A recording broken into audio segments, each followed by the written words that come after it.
Hey everybody, it's John down at the general store, and this week we are interviewing Jimmy from Southern Kitchen, Hello. and then also I forget the name of your ice cream stand. Sweets in Broadway. Well, that's in Broadway. So Y- Sweets. Yeah, Yeah. so cool. So we were gonna just chat with him. Again, every week we're interviewing a different business in the Broadway, Timberville, Newmarket, kind of 22844 area, and just learning more about different business owners and what they have to do.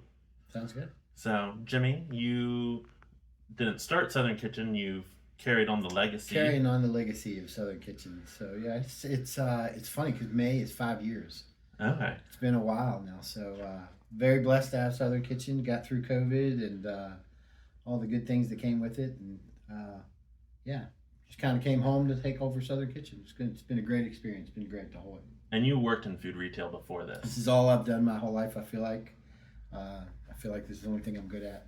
So this is what I stuck with. I was kind of in the corporate industry for a while and moved from there. Decided I wanted to open up my own restaurant. Okay. Realized that that's a tough dream. Yeah. So kind of came in and had breakfast at Southern Kitchen one day, and I was like, this is. And I heard a rumor that it was for sale. So just started the journey there, and here we are. Awesome. And then you also now run the ice cream truck in or trailer. What? So PAX had a second location in the Broadway area, and when Daryl and them, or I say Daryl, when PAX, the owners of PAX, decided to get out of uh, the business, I just happened to be in a good spot at a good time, and I thought, wow, how fun would that be? And I'm part owner with a friend of mine, Zach Roberts. Okay. It was, hey, let's be a hero in my daughter's eyes, and it was a good opportunity. And I mean, I like ice cream, so Does your daughter like the ice cream more or the fried chicken more? the ice cream more. She works. She wants to work at the ice cream place. She works here too sometimes too. But yeah, she's definitely all about it. Work. And the ice cream place will open up day after St. Patrick's Day, so that's Monday, I believe. So the 18th. Okay. You are getting ready. Is there going to Getting be ready. green ice cream on the menu Uh, for there St. Patrick? might be, but since it's the 18th, because I think St. Patty's Day falls on a weird day this year. But we'll probably stick with the favorites at the beginning. Probably have black raspberry to start off with, and then Ooh, that's that a usually a classic. favorite. And then we'll get into banana and things like that as summer gets here. Okay, awesome. And then your wife also works with you, right? So she's the. Whenever you see the Facebook and the way that our Facebook is rolling, it's because of her. She makes, I don't know, three, four, five posts a day about Southern Kitchen, and then makes posts about the ice cream shop. She helps out in the office sometimes. So yeah, she's the brains behind it all. So a Right. full family affair. Well, for the most part, which is, when we came here, we changed the shirts a little bit. Not change, and I say change, we upgraded the shirts, Uh-huh. and that was the atmosphere that I took over. This Hmm. just neat family atmosphere. Cindy Reamer, she's been here for 47 years, worked in this building. So blessed to have her and other people like Katie and Liza and Nikki. I have customers that come in to see them. They don't care Yeah. about me. They're here for the fried chicken and to see them.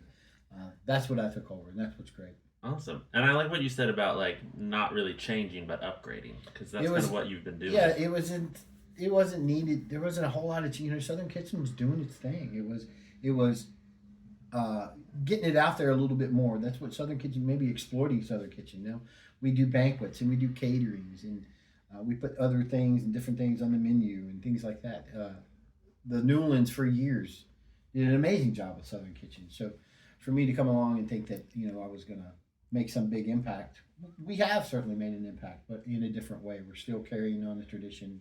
We have the same pies that Mrs. Durrett made so long ago. That pie recipe is like locked away in a safe. It's so important to us, and the person that makes the pies, it's that important to us. When you get to learn, it's a special thing to be able to learn and understand those pies.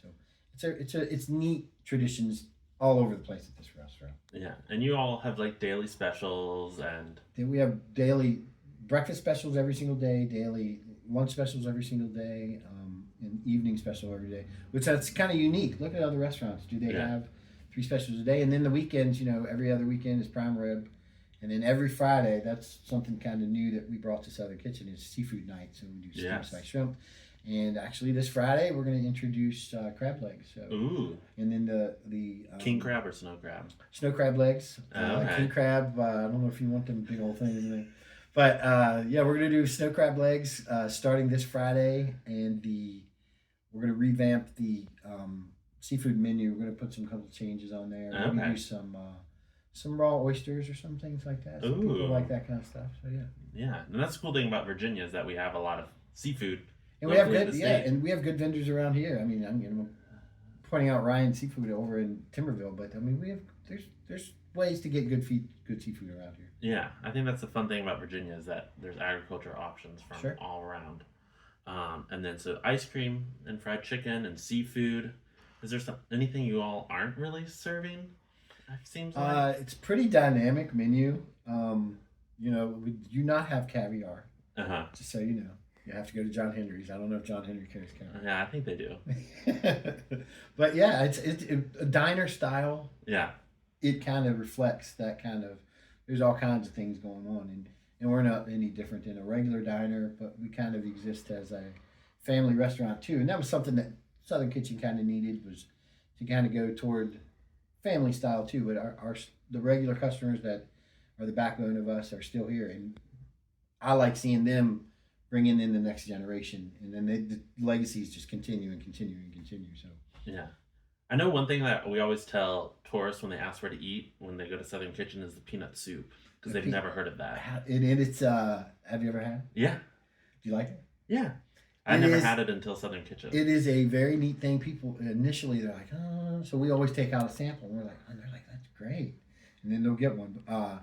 I can eat a cup of it, and I get it every once in a while. It's a distinctive taste. Yeah. It's a combination of peanut butter and chicken noodle soup. But I don't know how to explain it to people except you just have to try it. And the rib recipe is from Mr. Nolan from years and years and years ago, when he had a place up in Harrisonburg that had the bowl on the building. Everybody knows this, but that rib recipe was served up there. So now it got adopted by Southern Kitchen, and now we serve it every Friday and Saturday and Sunday. And it is a amazing rib recipe that we carry on that legacy and serve it all the time. And you all open at 7 a.m. every single day. Currently, we're closing at 8. Weekends, I believe, are 9. Summertime, we'll change that up a little bit. you extend the Yeah, hours. sure. Yeah. And then your busy season is probably the fall or Well, all the time. Southern Kitchen these days, we are extremely blessed. But fall is great for us. It's great for our whole town. Yeah. This town, when I say our town, Newmarket, I kind of live here. My business is here, so I know everybody in the town. It's a great small town. I love all of our little businesses. But existing in Newmarket has been, for sure, one of the greatest things. And I don't live too far away. Yeah, you know, local guy. So Yeah. thanks everybody, and that's our quick interview with Jimmy at Southern Kitchen. And if you have questions, you're at the store, like Come on in. Okay, if you don't see me, ask for Cindy or anybody else. Yeah, we'll take care of you. yeah, and Cindy will tell him what to do. Cindy's kind of She's like my your other wife. she's kind of like your Jackie. Yeah, I mean, you got to have them. Yeah. You got to respect them and let them kind of do their thing. Yeah. Just get out of her way sometimes. Yeah. So thanks everybody, and tune in next week when we interview another person in the surrounding area. Thanks. Thanks, Joe.